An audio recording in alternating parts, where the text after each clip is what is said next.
Today marks 1199 days shared lessons I've learned and continue to learn with all of you. My hope is these insights will inspire you, support your dreams, help you achieve your goals, and really empower you to become the person that you want to become. Today I speak about habits and how to make those habits sustainable. I think it's great to think about habits, it's great to try new habits, but if you're not able to keep doing that habit consistently over a long period of time, you're not able to get the momentum, you're not able to get the compound effect, you're not able to get the result you're looking for. Because sometimes we need to do like 100 hours and really get like just very small result. But after those 100 hours, you put another 100 hours and you get massive results. So that means being able to really keep doing the right thing, the right habit long enough to start getting that compound effect, getting that momentum is very, very, very important. So today we'll share seven things, what to be able to do to really keep momentum, how to build momentum, and how to really sustain those right habits for yourself. So number one, and probably one of the most important ones, are rewire your identity. It means who you are. Because when you not understand who you are, it's much easier to really keep those habits. Because if you do not see yourself in acting a certain way, we're not able to keep that. Because it's very hard to really act in not in accordance of how we see ourselves. That's why like self-worth is a big thing.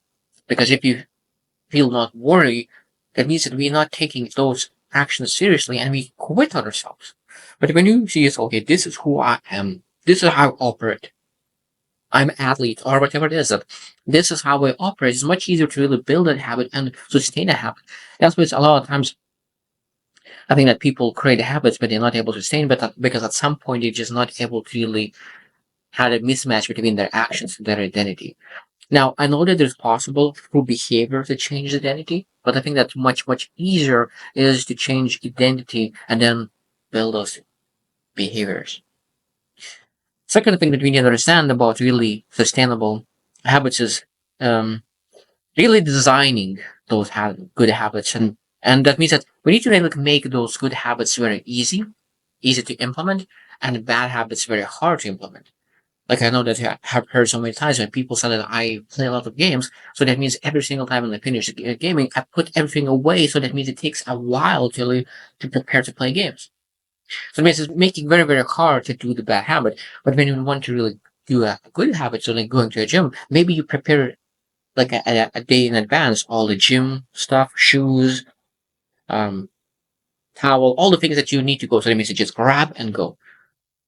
And I think that is very important sometimes for a good habit is to anchor to other habit. That means that maybe you have a habit that you are already doing for a long time. And that means that adding something else into that, anchoring that new habit to that existing habit could be easier as well. So they make it easier for yourself to be sustainable. Because it's very hard to really break or create something, but when you're able to add something into what's already working, it's much easier to really sustain it. Number three is really the role of dopamine. And I think that we need to really create those habits naturally rewarding. So what kind of rewards? That means that in almost every single habit is supposed to create some kind of immediate gratification, some kind of gratitude, some kind of joy, some kind of bliss that if you achieve that, so you reward yourself immediately, especially at the beginning. I think in the beginning you need to reward every single achievement, every single action, and then later on you can really reward yourself every 10 days, every 20 days. So it doesn't matter, but we need to really keep ourselves engaged by really providing yourself small wins. And you need to really reward yourself for those milestones. Beautiful thing. It's okay, when I do 100 days, that's what I will achieve. When I will do like 150 days, that's what I will get.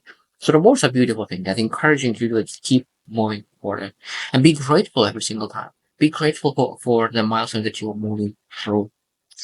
Number four is avoiding boredom or plateaus.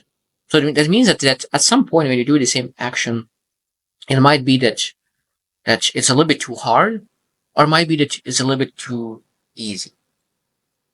A little bit too hard or too easy. That means when it's too hard, we might be that we'll quit.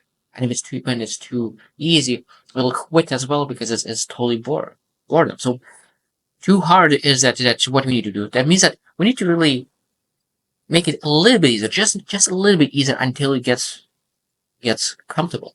And at that moment, you it becomes much easier. You add. So if it's too hard, we need to, that's okay. We need to really.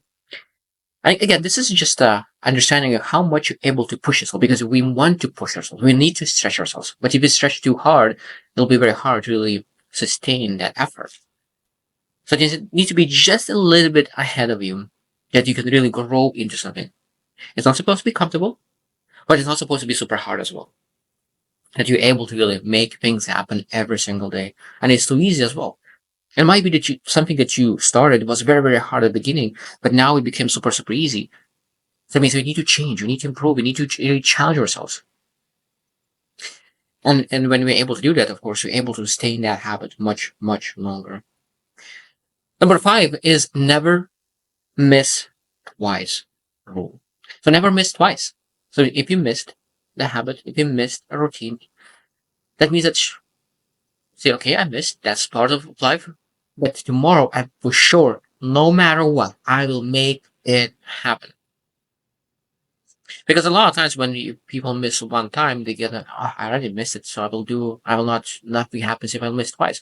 So this rule that never miss twice, I think this is very helpful to really sustain a habit because we don't seeking perfection.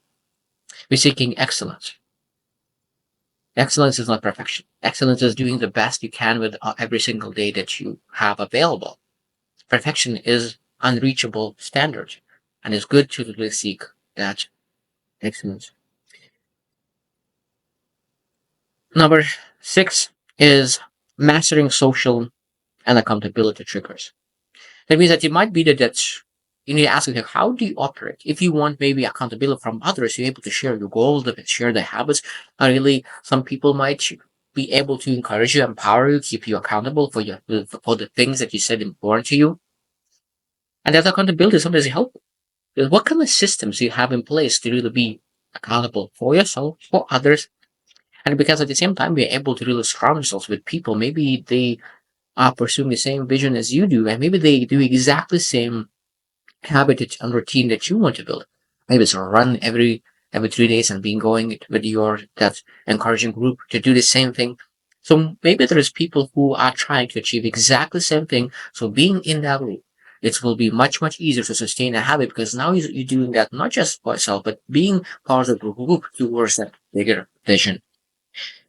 The last one I wanted to mention, number 7, is long-term sustainability is about focusing on flexibility, not perfection. Flexibility. So that means that it might be that your life will change, things will change, and if you're very rigid about the things what we need to do, we'll quit. But say that sometimes okay, I exercise every day for half an hour. Just an example. Maybe there's something happened in your life that you're not able to do half an hour. Maybe for a week or two you need to say that I will not be able to do half an hour, but I'm able to do 5 minutes. I'm able to do 15 minutes. Rather than doing some certain exercise, maybe I'm able to do total different exercise.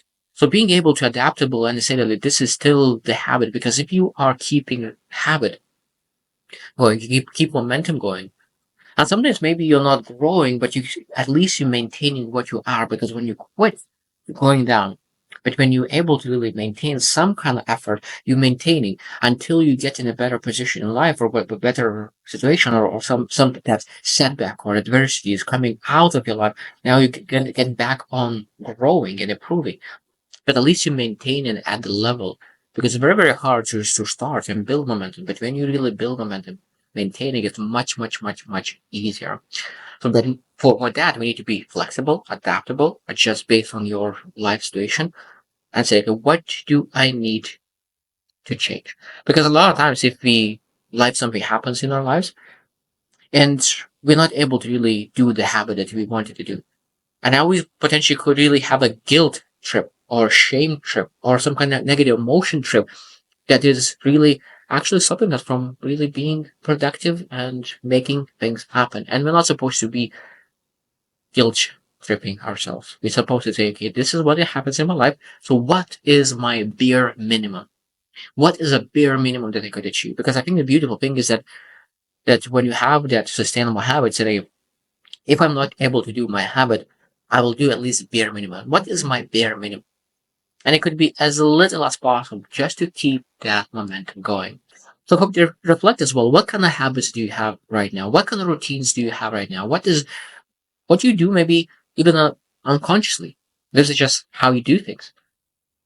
I think that every single person needs to have those habits that they're able to be consistent because that builds competence, that builds confidence, builds self-trust, self-worth. There's so many great things coming out when you're actually able to say one thing that you will do and you're doing every single day, and you're able to transfer the same habits, the same character to all other things in your life. So I hope you choose win and see you tomorrow.